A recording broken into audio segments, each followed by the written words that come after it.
मस्त असा कडक चहा केलाय. दोघींनी पण सुट्टी काढली आहे आणि माझी आत्ताशी आंघोळ झाली आहे बघा. शर्वीला तर सुट्टीच आहे, पण सावलीनी बळनी सुट्टी काढली आणि किती पसारा करून ठेवलाय बघा इथं. हा सगळा आता त्यांना दोघींना बघा. आणि आता ह्या दोघी जणी आवरणार आहेत. हा ना, पण तुम्ही आवरणार ना दोघे. कशी भांडणेत बघा सकाळ सकाळ.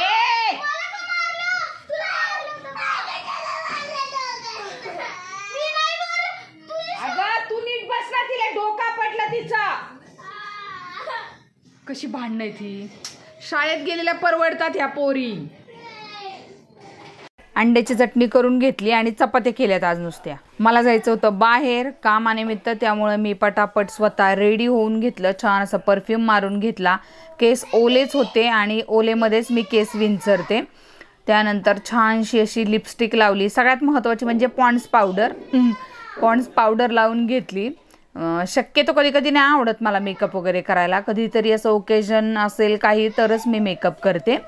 मग छान अशी पावडर लावून घेतली. आयब्रो पेन्सिल लावून घेतली. टिकली लावून घेतली. आयब्रो पेन्सिल लावणं गरजेचं आहे कारण मला अजिबातच आयब्रो नाही आहेत. लावली तर थोडीशी डार्क दिसते छान. आणि असं सकाळी सकाळी लवकर आवरून बाहेर निघालं ना की दिवसही फार मोठा वाटतो. म्हणजे खूप कामं उरकून झाली ना तरी पण टाईम शिल्लक राहतो. आणि असं आळशीपणानं घरात बसलं ना आणि पार 12-1-2 नंतर निघालं ना बाहेर की मग असं वाटतं की खूप टाईम कमी राहिलाय, कधी आपली कामं उरकणार. त्यामुळं आज कुठं चालली आहे ते आत्ता नाही सांगणार मी तुम्हाला. ते ह्यांच्या बड्डेचं सरप्राईज आहे. तर यांच्या बड्डेसाठी मी सरप्राईज प्लॅन करत आहे आणि त्यासाठी मी आता बाहेर चाललेली आहे आवरून. ह्यांना पण सांगितलेलं नाही आहे. त्यांना सांगितलं आहे की काम आहे माझं बाहेर, तर मी तिकडे चालली आहे. आणि मग छान अशी रेडी झाले. मुलींना दोघींना जेवू घातलं होतं. स्वयंपाक पण झाला होता आणि आता मी निघालेली आहे. स्टोल वगैरे घेतलेला आहे. पर्स घेतली आहे. पाण्याची बॉटल घेतली आहे आणि एक बिस्किटचा पुडासुद्धा पर्समध्ये टाकलेला आहे. बाहेर जाताना ह्या 2 गोष्टी मी नेहमी फॉलो करते. एखादा बिस्किटचा पुडा आणि पाण्याची बॉटल ही बॅगेमध्ये जरूर असावी आपल्या. कधी गरज पडेल सांगता येत नाही. आपल्याला नाही पडली तरी इतरांना कुणालाही गरज पडू शकते. त्यामुळे ह्या गोष्टी ठेवायच्या. एक 4-5 चॉकलेटसुद्धा पर्समध्ये माझ्या कायम असतात. कुणाला लागल्या तर अर्जंटमध्ये देण्यासाठी. तिथलं काम उरकून मी आले तर ही मुलं अशी खेळत होती बघा पॅसेजमध्ये. आणि झाडू वगैरे सगळं बाहेर घेऊन गेले होते. काय खेळत होते त्यांचं त्यांनाच माहिती. ह्या 2 माझ्या मुली आणि प्रणील आणि अन्वी असे सगळे त्यांची मजा मस्ती चालली होती. आणि मधनंच लाईट गेली. त्यामुळं परत सगळे घरात आले आणि पुन्हा परत जमले सगळे आणि परत त्यांची मस्ती चालू झाली. गेली होती सावली खाली आणि कसं खेळ खेळतात बघा. आता शिरवरती शिर चढली आहे मानेवर आणि मान दुखते. कुठं दुखते? काय खेळत होते? खेळत नव्हतं तसं काय, फक्त आधी तिने असं केलं आणि असं वर ओढलं. आपण खेळ असतो. खेळ नव्हतं खेळ, तिने असंच केलं मम्मी. आता थोडासा झेंडू बाम लावलाय म्हणजे तिला बरं वाटेल. स्प्रे नाही आहे कारण इथे माझी स्वयंपाकाची तयारी चालू आहे. शेंगदाणे भाजते आहे आणि इकडे गवारीची भाजी करून झालेली आहे. आता फक्त वरणाला फोडणी द्यायची आणि भात लावलेला आहे. दिवाबत्ती वगैरे करून झालेली आहे आणि शर्वी गेली आहे खाली खेळायला.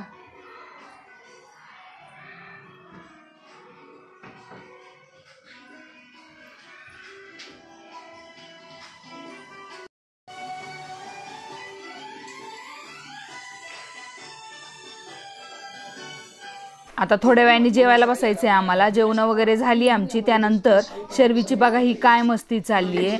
सगळ्यांची चित्र काढून ठेवले, ते पण कुणाच्या पायावरती? पप्पांच्या पायावरती. पूर्ण नख वगैरे सगळं तिने मार्करने रंगवून ठेवलं होतं बघा त्यांचं. अशा दिवसभर काहीतरी मस्ती करतात आणि रात्री सुद्धा रात्रीपर्यंत झोपेपर्यंत हात यांचे चालूच असतात, हात आणि तोंड. हाय, ही कोण आहे?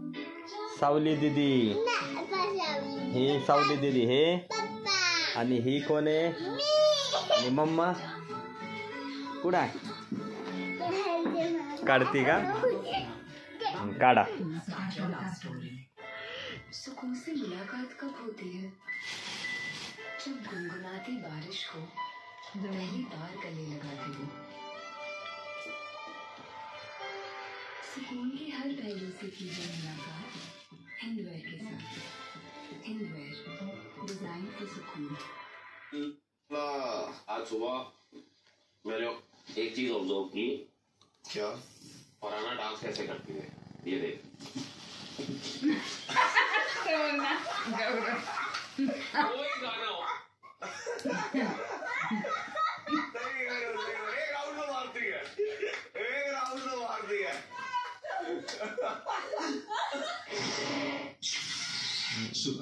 माझे केस कुठे आहेत शेरू? अशी असतात होय बा. मम्माच्या अर्धीच केस का काढली? चाहे कोई भी हो, हम लोग इतना मेहनत करते हैं और हमको बदले में मेहनत नहीं मिलता और टिप्पणियां मिलती है ना, दुख लगता है। माझी अशी का बाबू काढली? मैम ने बहुत माझी अशी है सो. आपको भी पता है, लेकिन आप कट्टू आप उधर वहाँ पे कुछ बोल रहे थे उनको और उसने आपको दोगला बोला। मैम ने बोला ना वो तो एक वो क्यों गलत ये वो सब कुछ कर रहे हो और आप बघे. बोल रहे हो कि ऐसा वैसा ऐसा नहीं होता है। मम्मी काढली. लड़कियों को पता होगा उनके पास तो अपना हटा दे और लड़कियों को के अंडर काम वो याद करके उनको रोना आ गया। काफी क्लोज हो गए थे अब मैम उन लोगों से, लगता है। Thanks for watching. भेटूयात नेक्स्ट ब्लॉगमध्ये. बाय.